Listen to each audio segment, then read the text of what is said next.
सुप्रभात आप सभी को। आज की कक्षा में हम लोग व्याकरण के अंतर्गत एक महत्वपूर्ण टॉपिक, महत्वपूर्ण प्रकरण अपठित पद्यांश या अपठित काव्यांश को पढ़ेंगे। अपठित पद्यांश होता क्या है और अपठित पद्यांश को हल करते समय किन किन बातों का ध्यान हमें रखना चाहिए, अर्थात किन किन बातों का ध्यान रखते हुए हमें अपठित पद्यांश को हल करना चाहिए, इन सब को हम लोग आज की कक्षा में जानेंगे। तो आइए देर न करते हुए प्रारंभ करें आज की कक्षा। अपठित पद्यांश या अपठित काव्यांश। सबसे पहले तो अपठित शब्द जो है वो अनसीन का क्या है, पर्यायवाची है, समानार्थी है ना। अब अपठित पद्यांश होता क्या है, जिस तरह से हम लोगों ने पिछली कक्षा में अपठित गद्यांश पढ़ा था ना, उसी तरह से अपठित पद्यांश या अपठित काव्यांश भी होता है, जो बिना पढ़ा हुआ अंश होता है।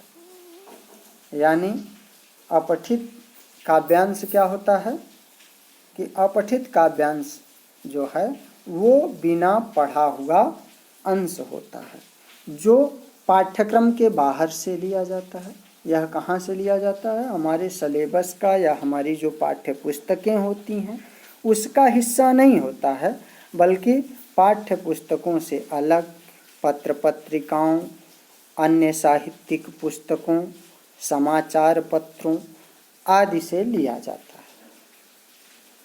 इसके द्वारा छात्रों की काव्य संबंधी समझ का मूल्यांकन किया जाता है। यानी जो अपठित काव्यांश है, अपठित पद्यांश है, इसके द्वारा हम क्या जानते हैं, तो इसके द्वारा हम छात्रों की समझ का मूल्यांकन करते हैं कि कोई भी छात्र कितना समझ रहा है, किस तरह से उसके अंदर भाव को ग्रहण करने की क्षमता है, चीज़ों को समझने की शक्ति कैसी है, भाव कैसे वो ग्रहण करता है। इसके अंतर्गत विषय वस्तु का मूल्यांकन किया जाता है।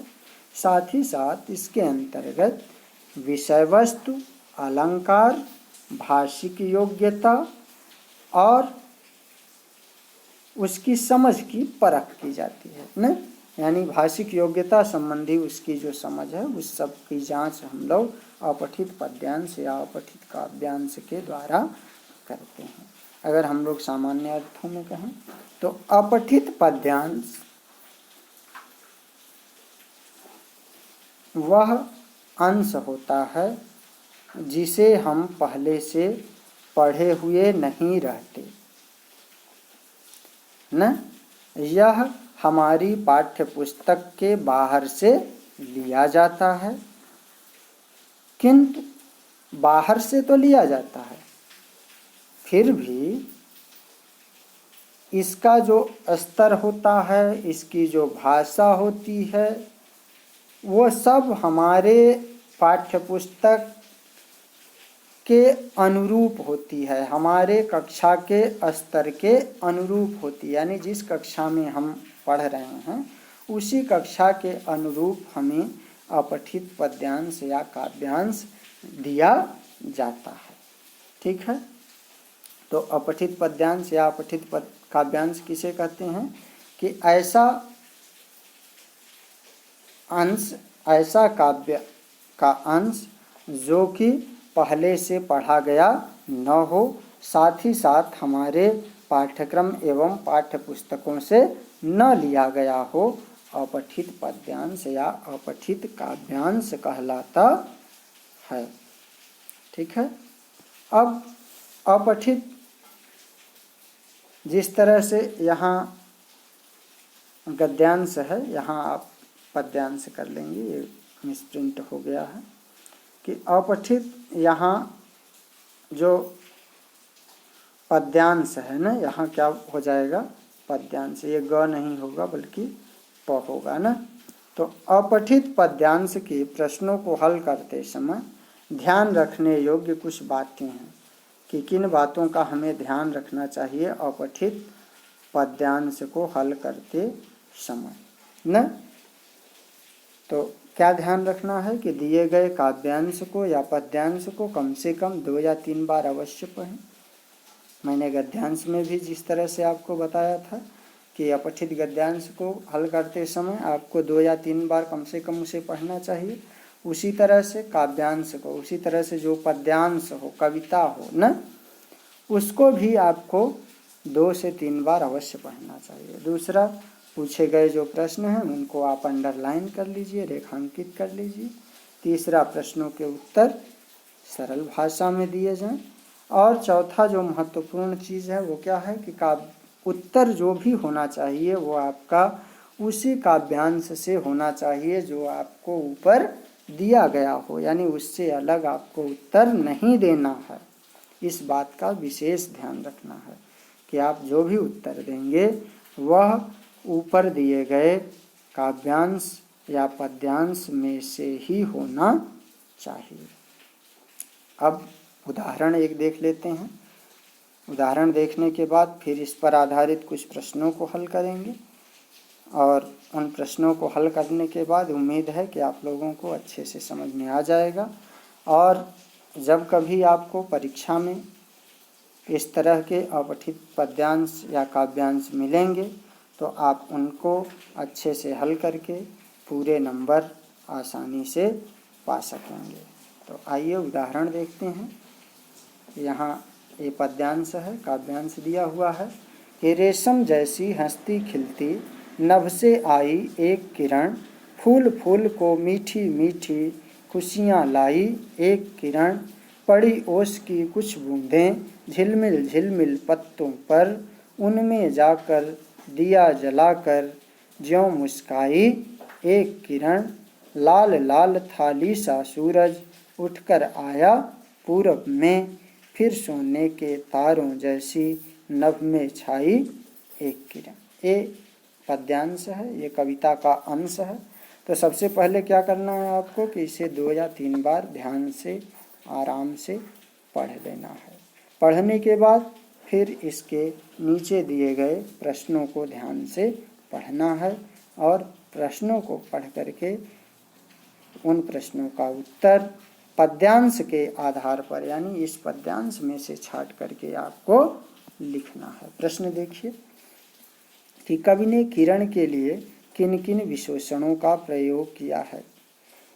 विशेषण मतलब किसी भी संज्ञा या सर्वनाम शब्द की विशेषता बताने वाले शब्दों को विशेषण कहते हैं।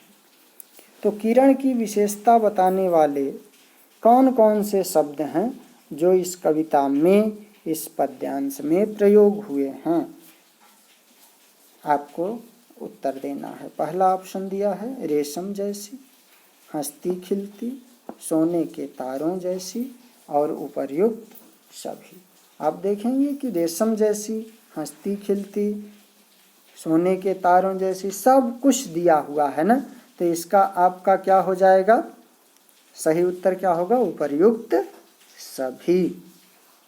फिर उसी तरह से मान लीजिए कि दूसरा आपको प्रश्न पूछा गया हो कि किरण फूलों के लिए कैसी खुशियां लेकर आई हैं। पाठ आप पढ़ेंगे, पद्यांश पढ़ेंगे तो आपको वहाँ मिल जाएगा। अब यहाँ ऑप्शन अगर आपको दिया है कि सुंदरता, सुगंध, मीठी मीठी खुशियाँ, विभिन्न रंग की, तो किरण फूलों के लिए कैसी खुशियाँ लेकर आई है, फूल फूल को मीठी मीठी खुशियाँ लाई एक किरण, यहाँ दिया हुआ है ना। तो आपका सही उत्तर क्या हो जाएगा कि मीठी मीठी खुशियाँ लेकर के आई है। अगले प्रश्न की ओर बढ़ेंगे। अगला प्रश्न है कि ओस की बूंदों ने पत्तों पर क्या किया। फिर से आपके लिए वही निर्देश है, वही कहना है कि आप जा कर के उस गद्यांश को, काव्यांश को अवश्य ध्यान से पढ़िए और उसी पर आधारित आपका उत्तर होना चाहिए। ओस की बूंदों ने पत्तों पर क्या किया कि उन्हें चमका दिया, उन पर एक दिया सा जला दिया, उन्हें नहला दिया या उन्हें चमका दिया। चमका दिया 2 बार हो गया है, कोई बात नहीं।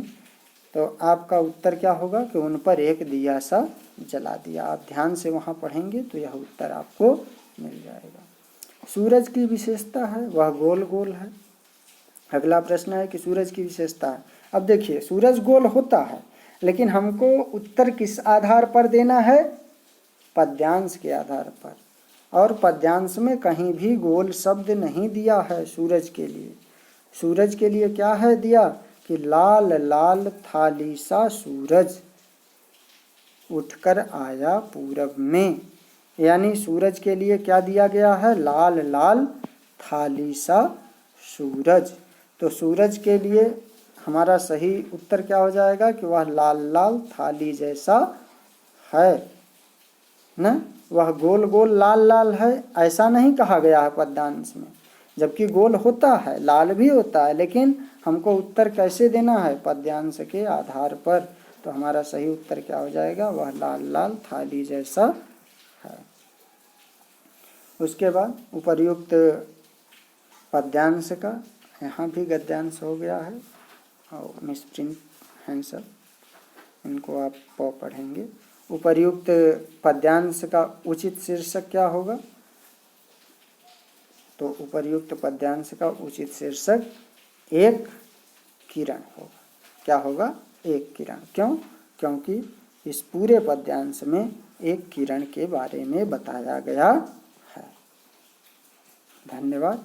आज के लिए बस इतना ही। उम्मीद है कि आप लोग पद्यांश या काव्यांश के बारे में भी समझ गए होंगे और इस पर आधारित प्रश्नों के उत्तर आसानी से